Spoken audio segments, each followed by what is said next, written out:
Président. D'accord. Philippe Meunier, vous avez la parole. Oui, merci Monsieur le Président. Monsieur le Président, sous prétexte de crise sanitaire, la mairie de Lyon vient d'annoncer qu'à partir de ce lundi 22 février 2021, un menu unique sans viande sera proposé à nos enfants dans les cantines de la capitale mondiale de la gastronomie. Chaque jour, la région sert, grâce à ses 2000 agents, plus de 180 000 repas. Chacun des élèves a le choix entre plusieurs plats. Il peut manger de la viande s'il le souhaite ou ne pas en manger.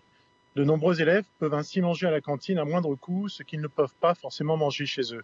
Ainsi, la région propose de la viande issue en grande partie d'Auvergne-Rhône-Alpes, ce qu'elle doit à ses lycéens et à ses producteurs locaux. La région Auvergne-Rhône-Alpes, avec ce vœu, réaffirme sa volonté de proposer de la viande dans l'ensemble de ses cantines scolaires, les lycéens de la région n'ayant pas à subir une vision détournée de l'application du protocole sanitaire.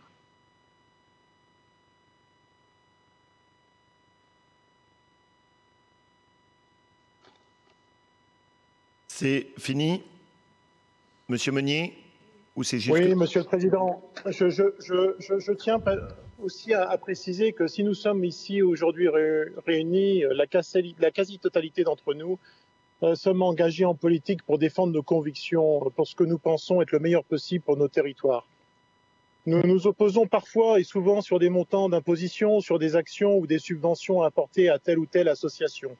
Le débat peut parfois se tendre, et à juste raison, quand nous débattons de sujets qui peuvent être considérés comme relevant de l'intime conviction, y compris au sein même de nos groupes politiques, mais toujours avec le même souci.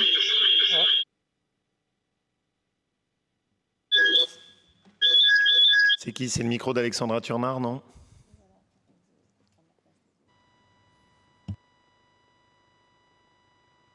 Oui, bon. Président, vous m'entendez? Oui, allez-y, oui.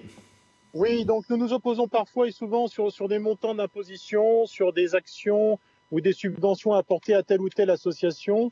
Le débat peut parfois se tendre, et à juste raison, quand nous débattons de sujets qui peuvent être considérés comme relevant de l'intime conviction, y compris au sein même de nos groupes politiques, mais toujours avec le même souci de ne pas briser le contrat social qui nous lie en tant que nation.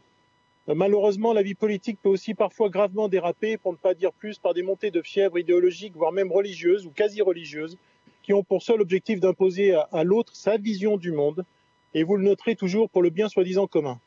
En ces moments de crise multiples, sanitaires, économiques, migratoires et écologiques, nous sentons bien que tout peut basculer. C'est la raison pour laquelle tout doit être fait pour éviter de tendre plus encore la société. Cela vaut pour tous les sujets, y compris surtout ceux qui sont susceptibles de s'attaquer à ce que nous sommes malgré nos oppositions, des Français qui partagent une même culture. Culture sous toutes ses formes, celle qui fait nos paysages, mais aussi notre mode de vie. Notre alimentation qui nous apporte ces calories si nécessaires à notre vie et ses plaisirs fait partie intégralement de cette culture française. Et ce n'est pas à Lyon, capitale de la gastronomie,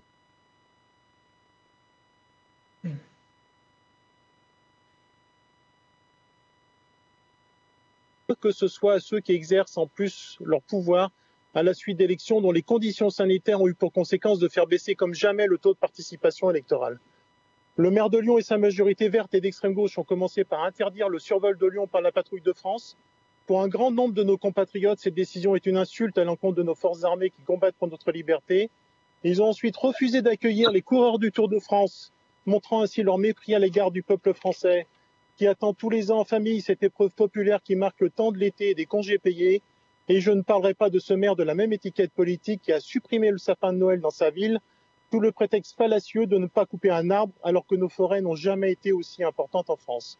Le maire de Lyon s'attaque maintenant à notre alimentation. Il faut le stopper avant que ces décisions modifient par petites touches successives, mais certainement nos vies et celles de nos enfants, pour imposer finalement une idéologie sectaire utilisant comme cheval de Troie la nécessaire protection de l'environnement pour mieux tromper nos compatriotes. Pour toutes ces raisons, Monsieur le Président, notre groupe propose donc ce vœu à cette Assemblée, en tendant la main à tous les groupes politiques respectueux de ce que certains appellent le bien vivre ensemble, pour appeler notre soutien à nos éleveurs de volailles, de porcs, de vins, suite à la dernière décision de la municipalité de Lyon empêchant les enfants lyonnais de manger de la viande. Merci, Monsieur le Président. Merci beaucoup, Monsieur Meunier. J'ai quelques demandes d'intervention. Je vais commencer par passer la parole à